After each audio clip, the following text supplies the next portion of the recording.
Hey everyone, it's Cole Braithwaite, your commercial real estate investment sales expert, coming to you again with another video. Wanted to update you on the Q1 2022 GTA commercial market stats and data that I've put together, tracking specifically industrial and retail assets throughout the GTA. Want to share with you kind of some of the findings that I've been seeing over the last 3 months.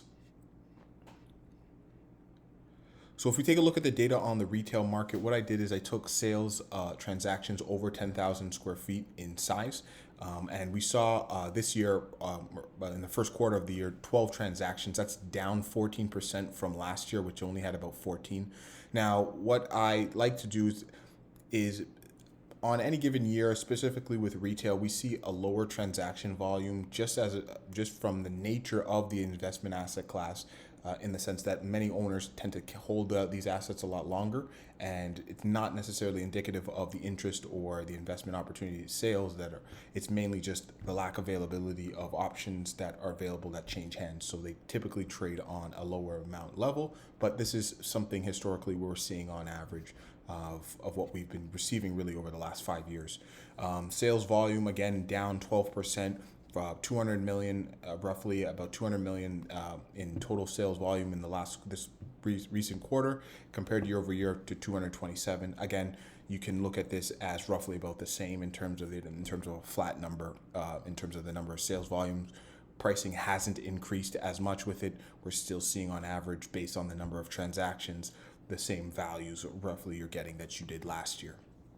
On a per square foot basis, again, these per square foot numbers, when you take an average, a lot depending on the sales that occurred during the quarter, can skew some of the numbers. So again, I wouldn't take indicative numbers and take a valuation to, hey, 468 per square foot is what your building would go for, but more or less an idea on average, are we in and around the same thing? The numbers are up about 31% from last year, which shows me that we're probably roughly in and around the same in terms of values on a per square foot basis, going forward from a year over year basis last year. What I can say is that we're pretty much on pace to hit the same numbers that we did last year. We'll see how Q2 works out this year, but based on the numbers from the start of the year, we're off to a great pace. If you take a look at the industrial market, anywhere from 10,000 to 100,000 square feet, we saw 83 transactions completed in the first quarter. That's up 4% from the 80 that we did last year. Again, you can roughly look at we're about flat or on pace to do the same numbers as we did last year, about roughly 80 transactions, I'd say, per quarter, to get in this snap bracket range to give you an idea. What's interesting is that the pricing, the total sales volume is up about 150, about 200, or 150, about 200,000, 200 million in total transaction volumes in comparison to last year. That's 20% difference. What that means is that for the exact number of transactions that we saw last year, we're seeing more in terms of pricing that we're able to achieve. Ultimately, that means we're seeing an increasing in pricing on each individual asset that's trading. So we're seeing, again, industrial markets still pushing the limits on a price per square foot basis or an overall sales volume basis. If we look on a price per square foot basis, around 290 is the average. That's up from 233 from Q1 last year. Again, that's 25% increase. Does that mean that that's on average what you can expect? Again, some transactions will skew the numbers, but what you can say overall, based on the total sales number volume, that we are seeing increases in pricing. And again, this is just indicative of the lack of supply of opportunity and the increased demand that we've seen over from the pandemic, and that's just proliferating through the whole supply chain, which is really pushing up asset values, and that continues to be quite strong going forward. The one thing that I would look for if we're looking into Q2 and the rest of the year is how these interest rate policies are going to affect commercial real estate. We've already seen mortgage rates increase. How is that going to translate into the transactions? Typically, on average, commercial real estate transactions take about, for us to see a lot of the effects of an interest rate hike or changes in mortgage rates, will probably take anywhere from 12 to 18 months.